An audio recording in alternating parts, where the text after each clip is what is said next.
Question 1. The conventions of a documentary are very important because they allow the audience to understand the structure of the film and relate it to previous documentaries they've seen. I felt it was very important to research the typical conventions of a documentary and carefully include them in my film.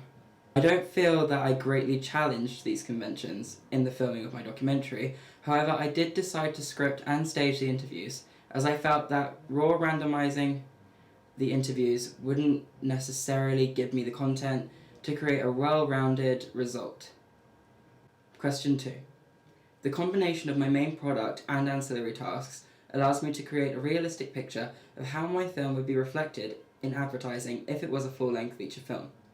Radio trailers are a key form of advertising due to the way that they can be specifically targeted at a target demographic of the film. This is done by playing the trailer on a radio station which is frequently listened to by the target audience of the film.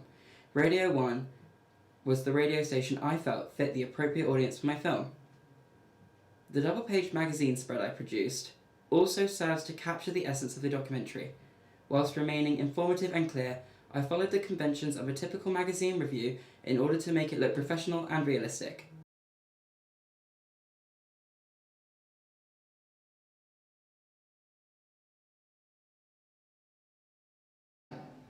Right. So I enjoyed the film and I would watch the full-length version of it, and I thought it gave its message really well.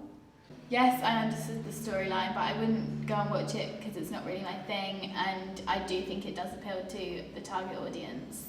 Question 3. Overall, through my audience research, I gathered that my documentary had a pretty clear message and theme and was easy to grasp for most people that I interviewed. Overall, I feel that most people who watched the movie decided that they liked it and would watch a full-length feature version of it if it was played on BBC Three. And on the whole, they seem to agree with me that the documentary does fit the target audience. Audience feedback is so important for understanding who my documentary is being marketed to.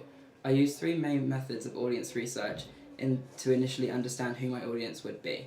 They included interviews, questionnaires, and looking into who the target audience of popular fashion magazines targeted towards teenagers would be, such as Teenage Vogue.